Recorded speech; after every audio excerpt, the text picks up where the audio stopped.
ॐ नमो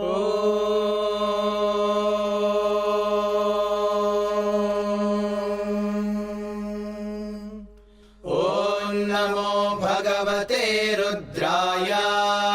ॐ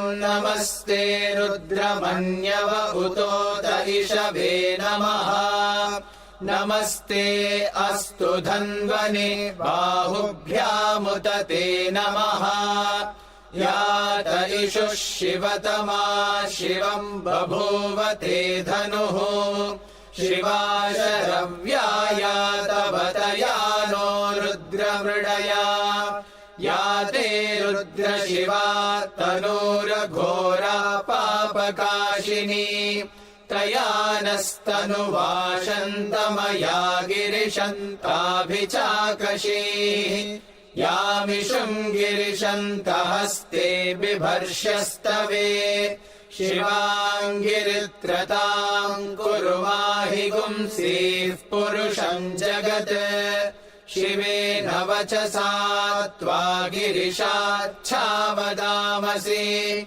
यथा नः सर्वमिज्जगदयक्ष्मगुम् सुमना असत्। अध्यवोचदधिवक्ता प्रथमो दैव्योऽभिषक्। अहीगुश्च सर्वाञ्जम्भयन् सर्वाश्च यातु धान्यः। असौ यस्ताम्रो अरुण उत बभ्रुः सुमङ्गलः। ये चेमागुम् रुद्रा अभितो दिक्षु श्रिता। सहस्रशो वैशागुम् हेड ईमहे। असव्यो वसर्पति नीलग्रीवो विलोहितः।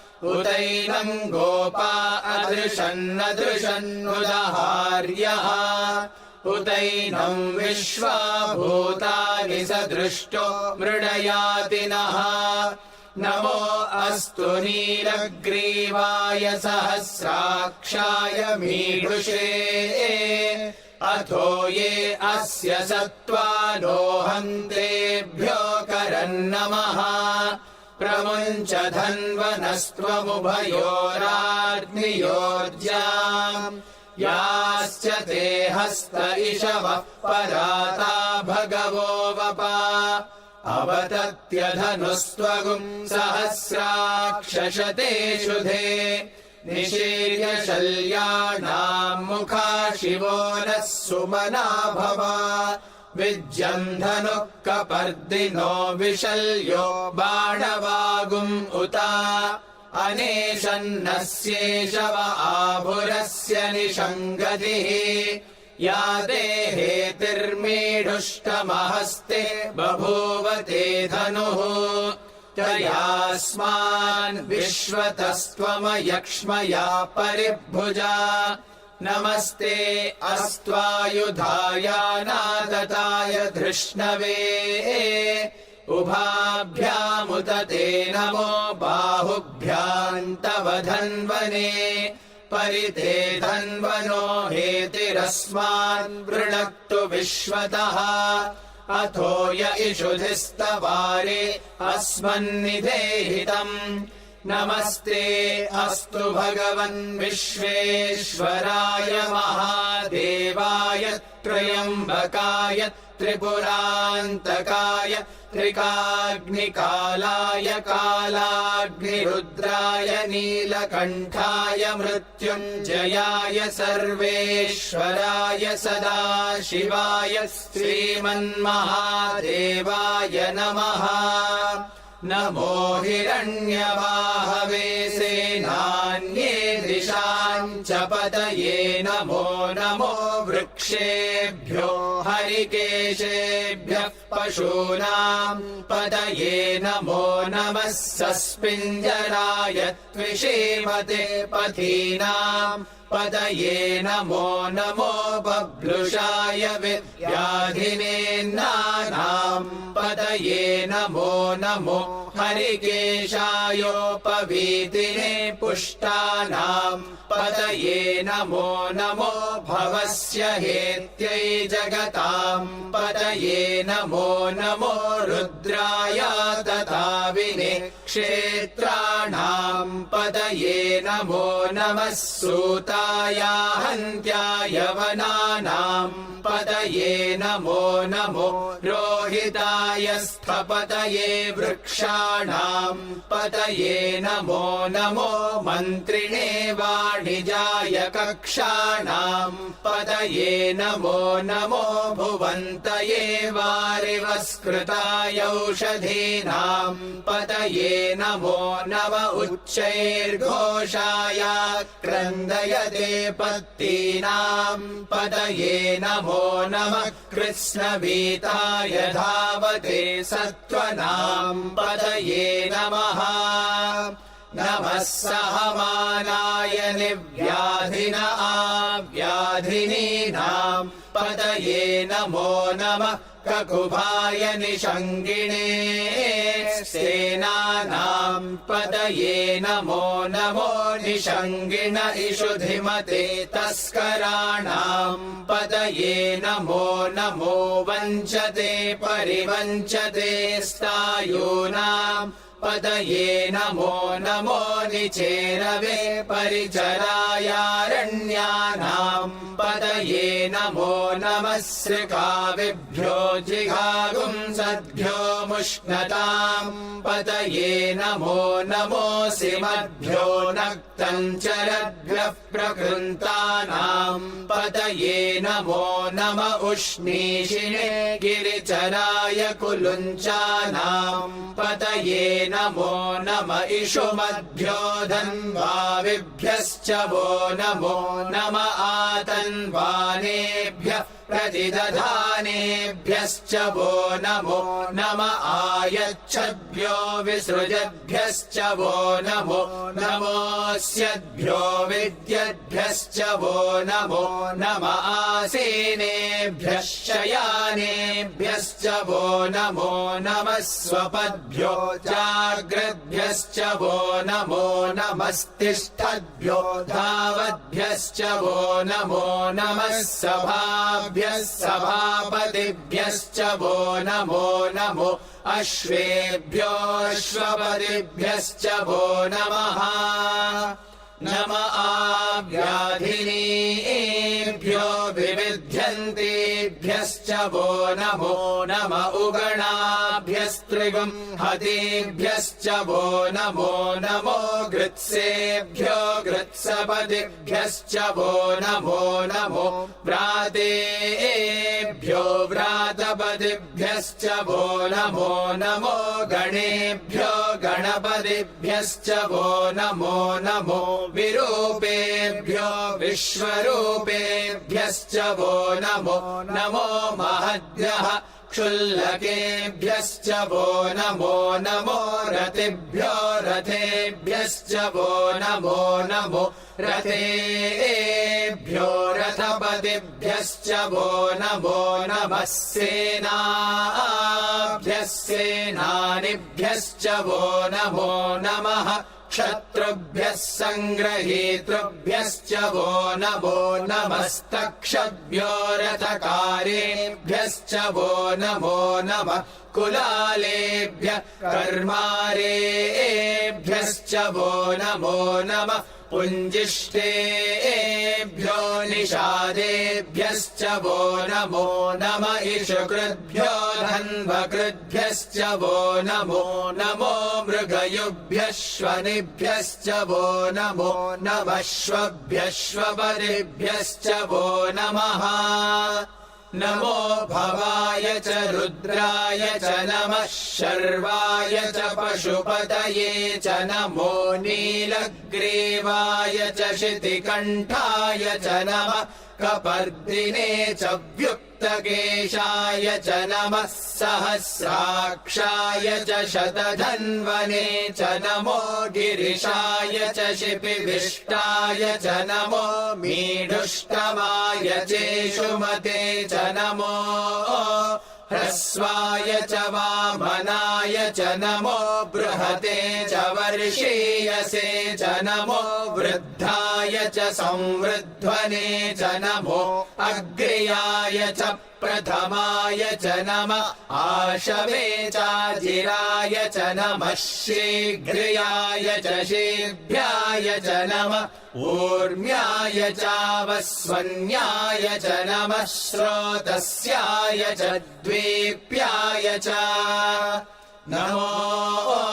ज्येष्ठाय च कनिष्ठाय च नमः पूर्वजाय चापरजाय च नमो मध्यमाय चापगल्भाय च नमो जघन्याय च बुद्ध्याय च नमः सोऽभ्याय च प्रतिसर्याय च नमो याम्याय च क्षेम्याय च नम उर्वर्याय च खल्याय च नमः श्लोक्याय चावसान्याय च नमो वन्याय च कक्ष्याय च नमः श्रवाय च प्रतिश्रवाय च नमः आशुषेणाय चाशुरथाय च नमः शूराय चावभिन्दते च नमो वर्मिणे च वरूथिने च नमो बिल्मिने च कवचिने च नमः श्रुताय च श्रुतसेनाय च नमो दुन्दुभ्याय चाहनन्याय च नमो धृष्णवे च प्रमृषाय च नमो दूताय च प्रहिताय च नमो निषङ्गिणे चेषु धिमते च नमस्तीक्ष्णे शवे चायुधिने च नमः स्वायुधाय च सुधन्वने च नमः श्रुत्याय च पथ्याय च नमः काट्याय च नीप्याय च नमः सूद्याय च सरस्याय च नमो नाद्याय च वैशन्ताय च नमः कूप्याय चावट्याय च नमो वर्ष्याय चावर्ष्याय च नमो मेघ्याय च विद्युत्याय च नमः ईद्रियाय चातप्याय च नमो वात्याय च रेश्मियाय च नमो वास्तव्याय च वास्तुपाय च ॐ हर हर हर हर ॐ नमः सोमाय च रुद्राय च नमस्ताम्राय चारुणाय च नमः शङ्गाय च पशुपतये च नम उग्राय च भीमाय च नमो अग्रे वधाय च दूरे वधाय च नमो हन्त्रे च हनीयसे च नमो वृक्षेभ्यो हरिकेशेभ्यो नमस्ताराय नमः शम्भवे च मयो भवे च नमः शङ्कराय च मयस्कराय च नमः शिवाय च शिवतराय च नमस्तीर्थ्याय च कूल्याय च नमः पार्याय च वार्याय च नमः प्रतरणाय चोत्तरणाय च नम आतार्याय च लाद्याय च नमः षष्प्याय च भेन्याय च नमः सिकत्याय च प्रवाह्याय च नम इरिण्याय च प्रपथ्याय च नमः किगुंशिलाय च क्षयणाय च नमः कपर्दिने च पुलस्तये च नमो गोष्ठ्याय च गृह्याय च नमस्तल्प्याय च गेह्याय च नमः काट्याय च गह्वरेष्ठाय च नमो हृदयाय च निवेश्प्याय च नमः पागुंसव्याय च रजस्याय च नमः शुष्क्याय च हरित्याय च नमो लोप्याय चोलप्याय च नमः ऊर्व्याय च सूर्म्याय च नमः पर्ण्याय च पर्णशद्याय च नमो पगुरमाणाय चाभिघ्नते च नमः आखिदते च प्रखिदते च नमो वक्किरिकेभ्यो देवानागुम् हृदयेभ्यो नमो विक्षीणकेभ्यो नमो विचिन्वत्केभ्यो नम आनिर्हतेभ्यो नम आमीभत्केभ्यः द्रापे अन्धसस्पते दरिद्रन्नीललोहिता येषाम् पुरुषाणामेषाम् पशूनाम् मा भेर्मा रोमो येषाम् किञ्चनाममत् या ते रुद्रशिवा तनुशिवा विश्वाह भेषजी शिवा रुद्रस्य भेषजी तया नो मृडजीवसे इमागुम् रुद्राय तवसे कपर्दिने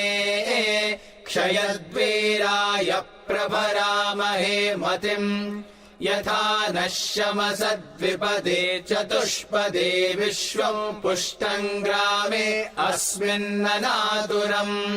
मृडानो रुद्रोतनो मयस्कृधि क्षयद्वीराय नमसा विधेमते यच्चञ्चयोश्च मनुरायजे पिता तदश्याम तव रुद्रः प्रणीतो मानो महान्तमुतमानो अर्भकम् मान उक्षन्तमुतमान उक्षितम्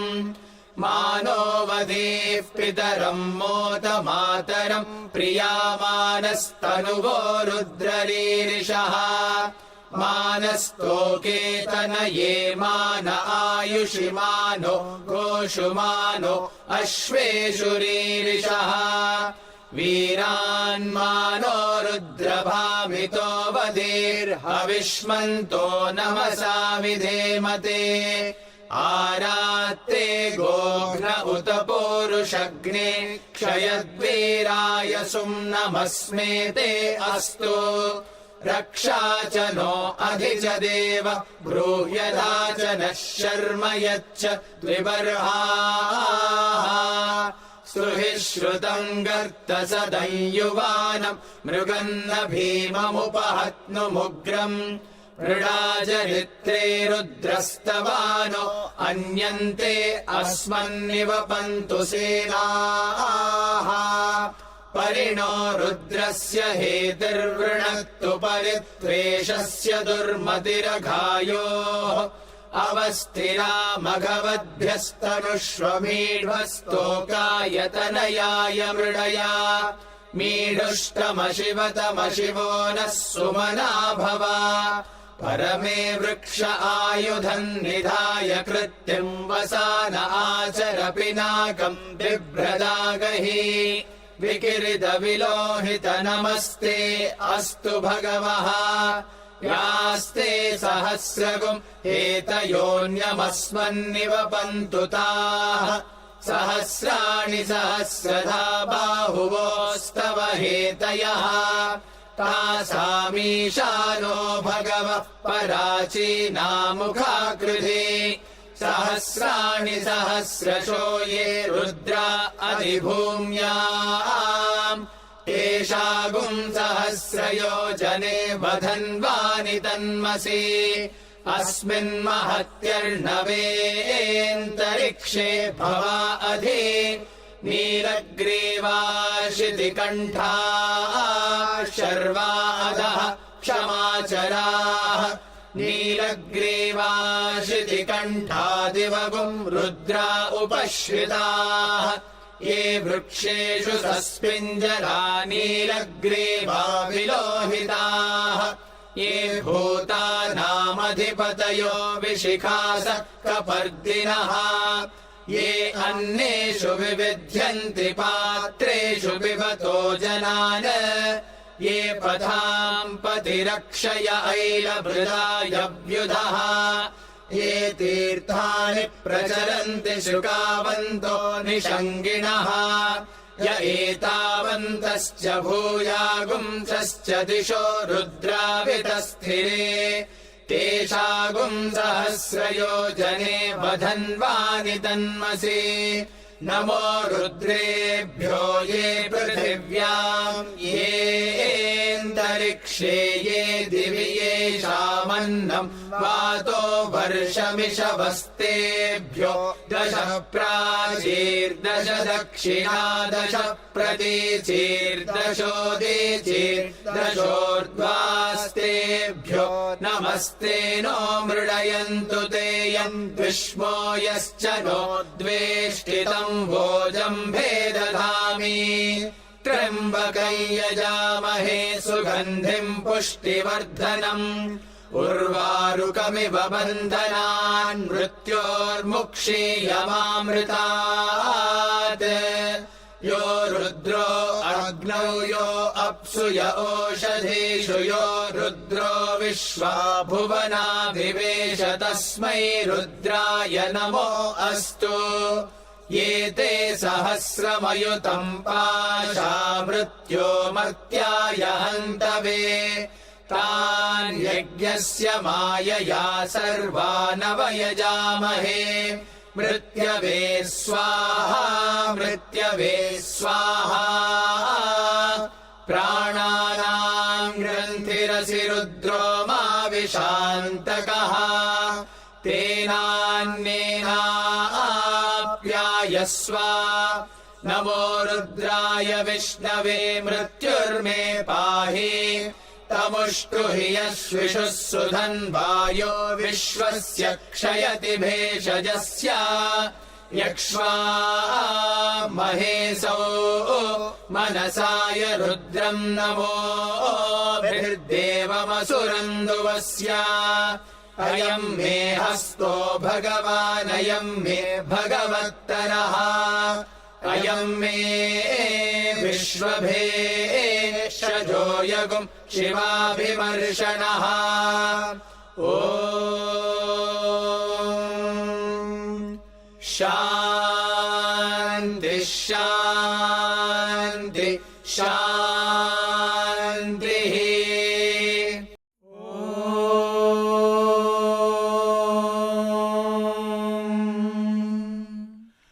अग्ना विष्णु सजोषसे मा वर्धन्तु वाङ्गिरः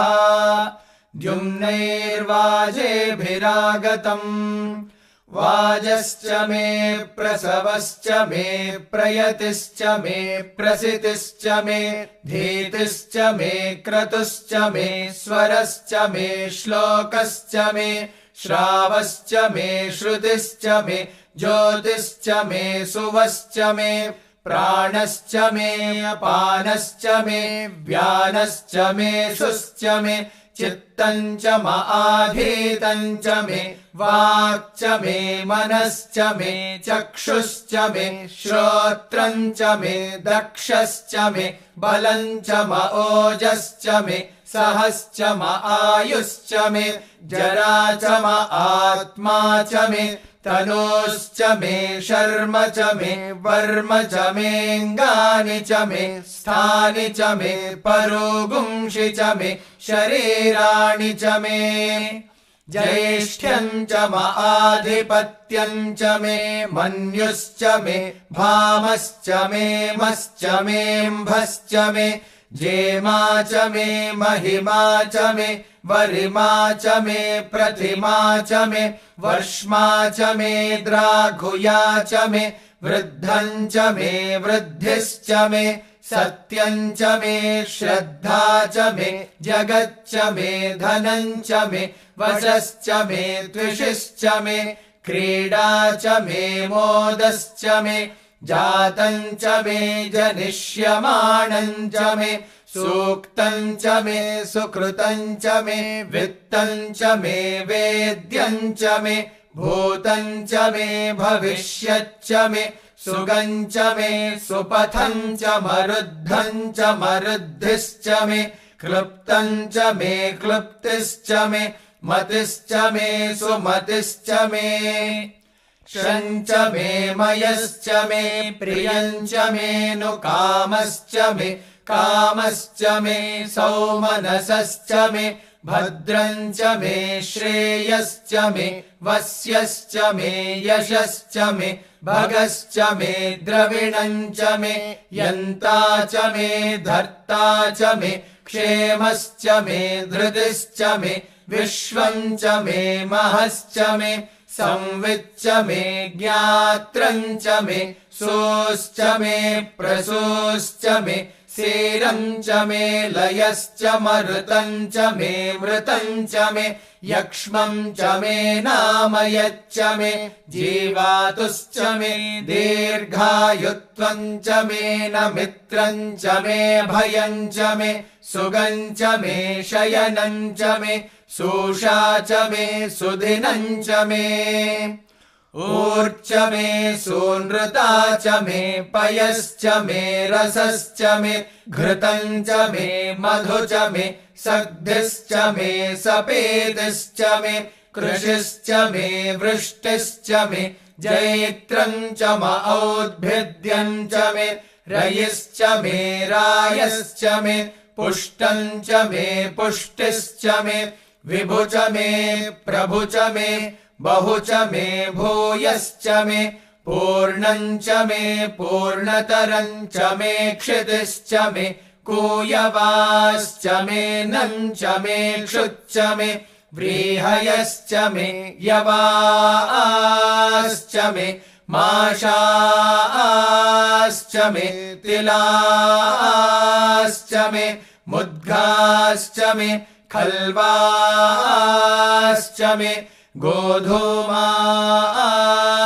मे मसुराश्च मे प्रियङ्गवश्च मे नवश्च मे श्यामाकाश्च मे नीवाराश्च मे अश्मा च मे मृत्तिका च मे गिरयश्च मे पर्वताश्च मे सिकताश्च मे वनस्पतयश्च मे हिरण्यम् च मे यश्च मे शेषम् च मे त्रपुश्च मे श्यामम् च मे लोहम् च मे अग्निश्च म आपश्च मे वीरुधश्च म ओषधयश्च मे कृष्टपच्यम् च मे कृष्टपच्यम् च मे ग्राम्याश्च मे पशव आरण्याश्च यज्ञेन कल्पन्ताम् वित्तम् च मे वित्तिश्च मे भूतम् च मे भूतिश्च मे वसु च मे वसतिश्च मे कर्म च मे शक्तिश्च मे अर्थश्च म एमश्च म इतिश्च मे गतिश्च मे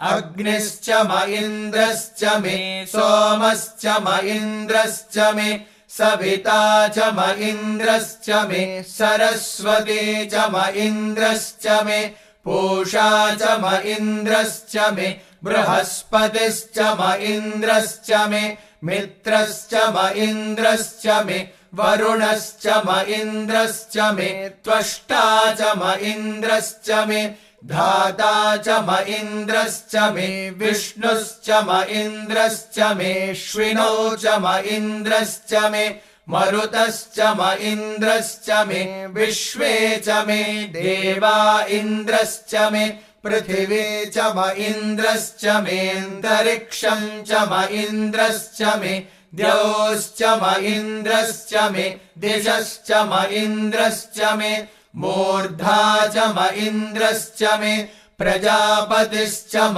इन्द्रश्च मे अगुंशुश्च मे रश्मिश्च मेधाभ्यश्च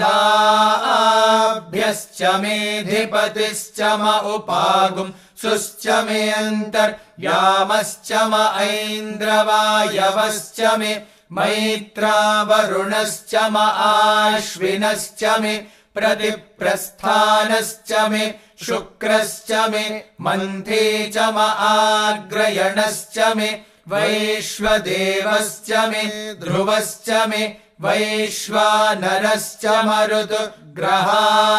मेति ग्राह्याश्च म ऐन्द्राग्नश्च मे वैश्वदेवश्च मे मरुत्वतीयाश्च मे माहेन्द्रश्च म आदित्यश्च मे सावित्रश्च मे सारस्वतश्च मे पौष्णश्च मे पात्नीवतश्च मे हार्योजनश्च मे इद्मश्च मे बर्हिश्च मे वेदिश्च मे धिष्णियाश्च मे सृजश्च मे चमसाश्च मे ग्रावाणश्च मे स्वरवश्च म उपरवाश्च मे धिषवणे च मे द्रोणकलशश्च मे वायव्यानि च मे पूतभृच्च म आधवनीयश्च म आग्नेयीर्द्रम् च मे हविर्धानम् च मे गृहाश्च मे सदश्च मे पुरोडाशाश्च मे पजदाश्च मे ववृदश्च मे स्वगाकारश्च मे अग्निश्च मे घर्मश्च मेऽर्कश्च मे सूर्यश्च मे प्राणश्च मेऽश्वमेधश्च मे पृथिवी च मे दितिश्च मे दितिश्च मे द्यौश्च मे शक्वरेरङ्गुलयो दिशश्च मे यज्ञेन कल्पन्तामृक् च मे साम च मे स्तोमश्च मे यजुश्च मे दीक्षा च मे तपश्च मरुतुश्च मे व्रतम् च मे होरात्रयोर्वृष्ट्या बृहद्रथन्तरे च मे यज्ञेन कल्पेताम् गर्भाश्च मे वत्साश्च मे त्रयविश्च मे त्रयवे च मे दित्यवाक् मे दित्यौहे च मे पञ्चाविश्च मे पञ्चावे च मे त्रिवत्सश्च मे त्रिवत्सा च मे तुर्यवाक् च मे तुर्यौहे च मे पष्ठवाक् च मे पष्ठौहे च म उक्षा च मे वशा च मऋषभश्च मे वेहच्च मे नड्वाञ्च मे धेनुश्च म आयुर्यज्ञेन कल्पताम् प्राणो यज्ञेन कल्पतामपानो यज्ञेन कल्पताम् व्यानो यज्ञेन कल्पताम् चक्षुर्यज्ञेन कल्पतागुश्रोत्रम् यज्ञेन कल्पताम् मनो यज्ञेन कल्पताम् वाग्यज्ञेन कल्पताम् आत्मा यज्ञेन कल्पताम् यज्ञो यज्ञेन कल्पताम् एका च मे तिस्रश्च मे पञ्च च मे सप्त च मे नव च म एकादश च मे त्रयोदश च मे पञ्चदश च मे सप्तदश च मे नवदश च म एकविंशतिश्च मे त्रयोविंशतिश्च मे पञ्चविंशतिश्च मे सप्तविंशतिश्च मे नवविंशतिश्च म एकत्रिंशच्च मे त्रयस्त्रिंशच्च मे चतस्रश्च मेऽष्टौ च मे द्वादश च मे षोडश च मे विंशतिश्च मे चतुर्विंशतिश्च मेऽष्टाविंशतिश्च मे द्वात्रिंशच्च मे षट्त्रिंशच्च मे चत्वारिंशच्च मे चतुश्चत्वारिंशच्च मेऽष्टाचत्वारिंशच्च मे वाजश्च प्रसवश्चाभिजश्च क्रतुश्च सुवश्च मूर्धा च व्यष्णियश्चान्त्यायनश्चान्त्यश्च भौवनश्च भुवनश्चाधिपतिश्च इडादेवहोर्मनुर्यज्ञनीर्बृहस्पतिरुक्थामदानि सगुंसि षद्विश्वे देवा सूक्तवाच पृथिवीमातर्माहिगुंसीर्मधुमनिष्ये मधुजनिष्ये मधुवक्ष्यामि मधुवदिष्यामि मधुमतीम् देवेभ्यो वाचमुद्यासगुं शुश्रूषेण्याम् मनुष्येभ्यस्तम् मा देव अवन्तु शोभायै पितरोऽनुमदन्तु ॐ शान्ति शान्ति शान्तिः